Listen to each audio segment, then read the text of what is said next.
You're listening to Blue Radio, bringing the vibe. South Africa in Grahamstown, and I'm representing my own company called House Harvest. All right, House Harvest. What does House Harvest deal with entirely? So House Harvest is an agricultural hub that focuses on smart farming, primarily aquaponics farming, insect rearing such as black soldier flies, as well as training local communities, women, children on smart solutions. Because in my country, in South Africa, we are undergoing just transition. We are trying to move away from fossil fuels and look into the future, the greener future. So that's what House Harvest also does, is we also train people of the community on green solutions. All right. You talked about smart farming. Maybe you can tell us more, because last week we had an interview about smart farming. So I want to know if whatever you do, and maybe it's the same word. Well, smart farming is a term used by most farmers, but essentially is, smart farmers leverage on technology. Mm-hmm. So it's either they can, be farming in the soil and using precision agriculture, using drone technology as well, sensors, to really get accurate data on what's going on in real time. So, smart farming is basically more or less leveraging on technology so that you can be efficient as a farmer and just smarter and competitive. Mm-hmm. Okay. All right, my good people. This is one of the pictures all the way from South Africa, the land of Cyril Ramaphosa. And Jack. Just from the elections. Just from the elections. How is South Africa, by the way? We are very sorry. We've just gone straight through the matters. But how is South Africa? South Africa is a beautiful country. We are currently in our winter season, so it's quite cold where I come from right now. Mm-hmm. But it's such a lovely country. We're the Rainbow Nation, as you guys know. Mm-hmm. So yeah, it's lively. It's full of opportunities, and I love my country. All right, welcome to Kenya. Thank you so much. Thanks for having me here. Kenya is so beautiful as well. So it's your first time, by the way. It is. It is your first time. How is Kenya so far? Beautiful. Just the sheer beauty of it is mind-blowing. I went to the beach and I just couldn't believe it. I was like, am I in not South Africa, but it's so picturesque, and the people here are very friendly and warm as well. So I'm enjoying it. And if you have to compare South Africa and Kenya, what is that similar thing that you think we have in common? Being from that short time you've spent here. It's a short time for me to answer that question, but I think maybe the friendliness, Ubuntu that I think all us as Africans have in any case. We are very warm people, very welcoming, and just friendly all year round. Yeah. So. All right. Are you from those who talk and then they? Oh, the clicks.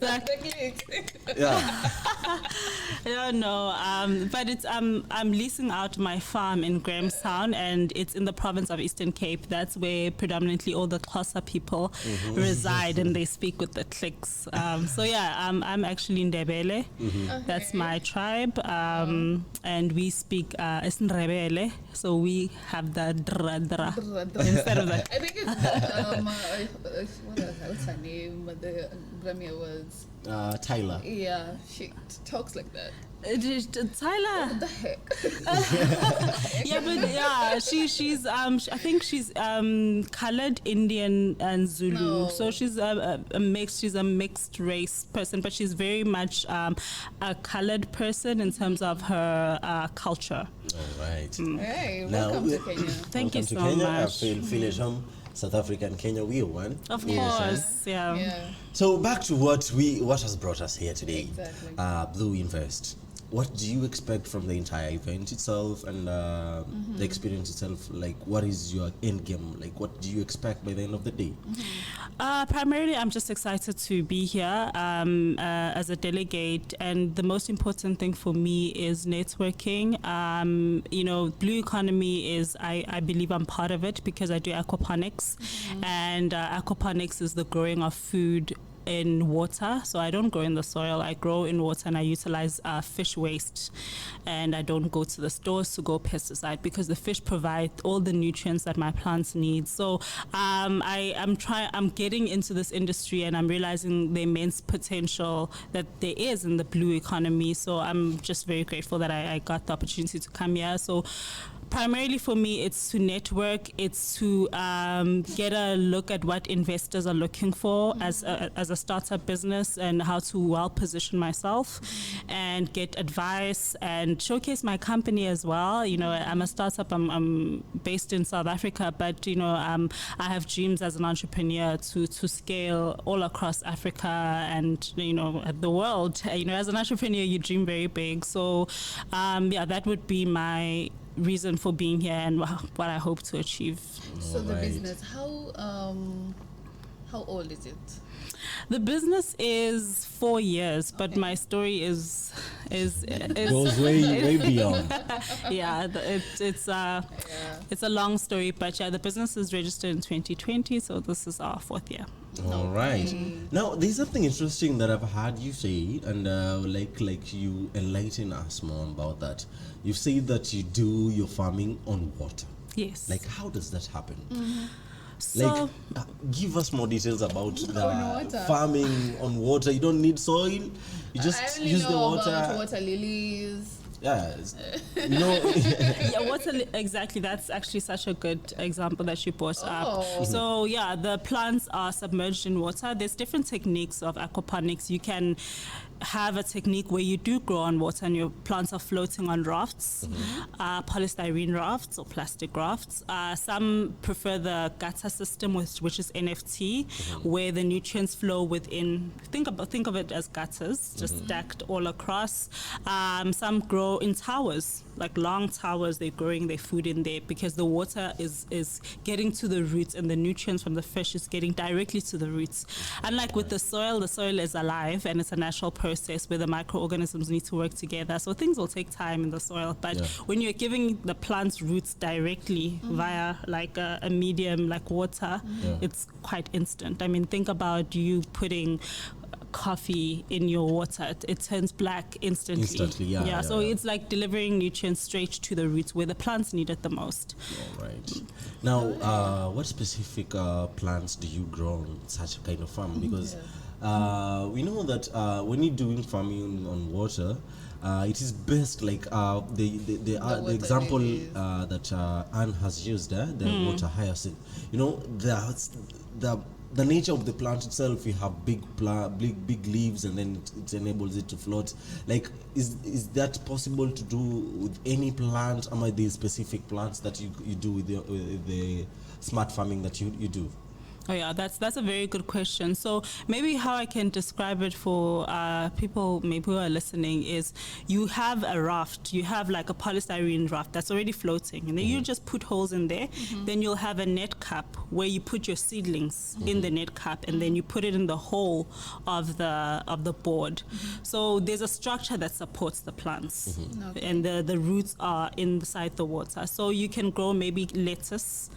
You can grow cabbages, kale, all your leafy greens, your herbs. They will grow in it because they have a support structure with the rafts that you are floating on the water.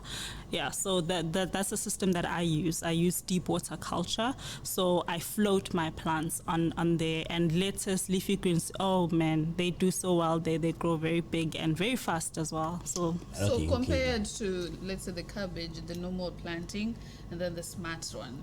So how long is yours shorter? The duration?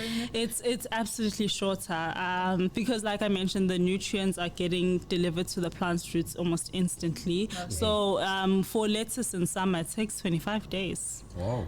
Or 30 days. So it's fast, and you can I can tell my off takers to say, I will have your lettuce by the end of the month, because that's just how it is with smart farming. You are under a controlled environment, so the temperature is right, it's controlled, and also you're delivering nutrients directly into the roots, so it accelerates the process. All right, that is quite interesting. Very, very interesting to know I that. have a lot of questions. Actually, it's just the more we keep this conversation going, the more I just come up with more and more. I just want to learn more about Because this to kind of me, farming. it's something new. Yeah, it's very new to me also. Yeah. But I have to The ask this smart man. farming that I was talking about was not that one.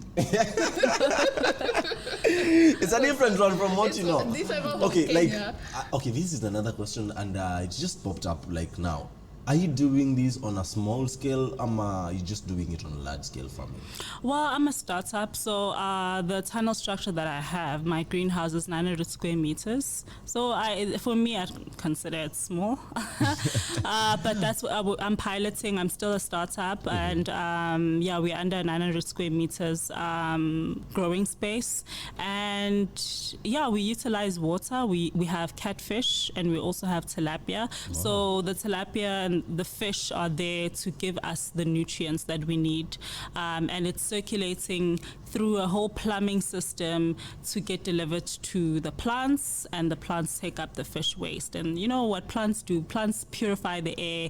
They also clean water. So that water that's cleaned up by the plants goes back to the fish, because I have freshwater fish, so they need that constant circulation of clean water. So my system is in one structure, and it's still small, but we are hoping to, by being here at Blue Invest, to hopefully get connections and mentorship, networks, investments to help us grow. So maybe I'd like to know what motivated you to take that road.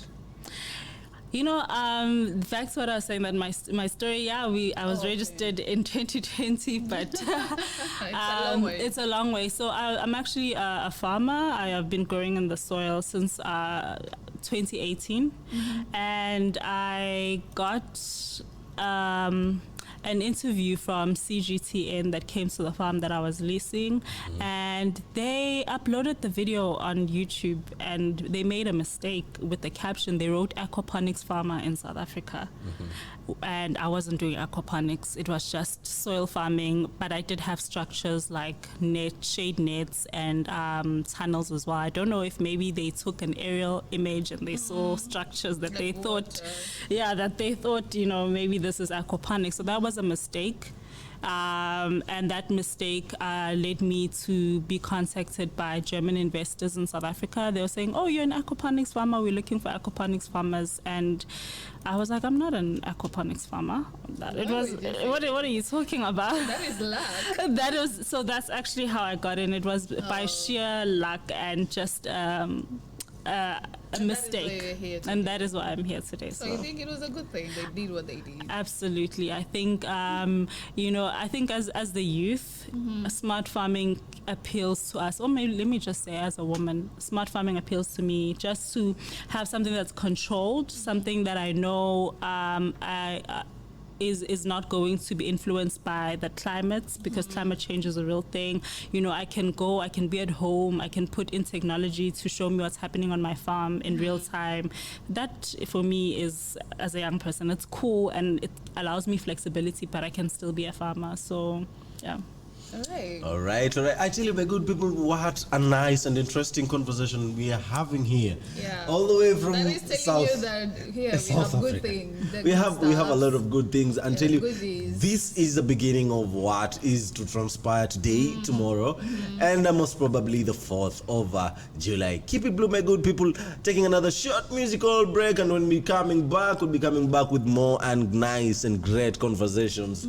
In the meantime, keep it blue. Hi everyone, this is Gracie Rungu from Tech Heads Africa, and you're listening to Blue Radio. You're listening to Blue Radio.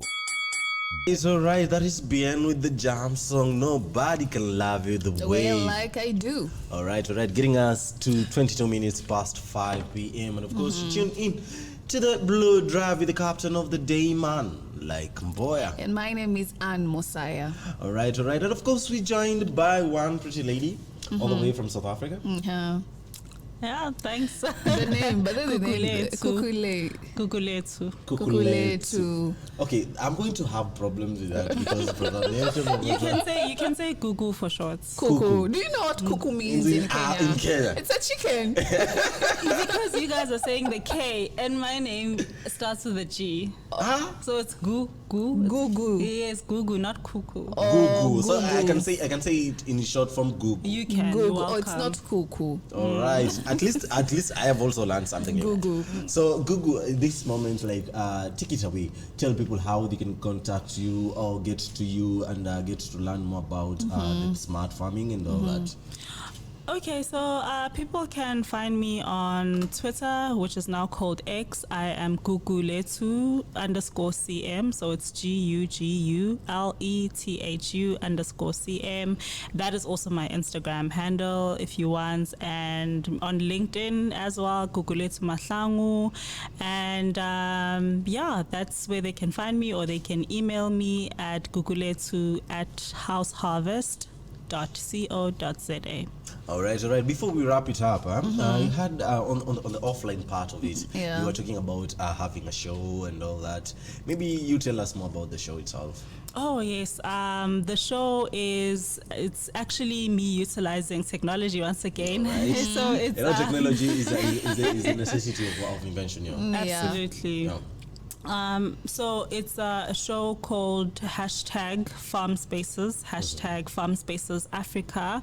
It's a show that I do where I bring agricultural topics. I bring all the right experts to discuss a topic. So if the topic is cabbage farming, I'll bring the cabbage farmers. If we're doing finances, I'll bring the finances. And I've hosted quite a number of shows with people all over Africa, Kenyan people as well, and yeah, so it's really if they're interested in agriculture, they can also follow that. All right. Nice. That is Google. Actually, Google. I have a Gugulethu. Okay, let me just stick with the Google. All right, my good people. That is Gugulethu from South Africa. And keep it blue, my good people. She'll be around. I think we'll have her again after all this is done. Yeah. I think we have to come back and sit down and talk about if she truly met her desires for the Blue Invest. And it's going to be a nice one. Yeah. In the meantime, keep it blue, my good people. Right about now, taking another short musical break. And of course, we have quite a number of pitches and my good people, keep it blue. I tell you, quite a number of goodies in store for you. Yeah. Hi everyone, this is Gracie Rungu from Tech Kids Africa, and you're listening to Blue Radio.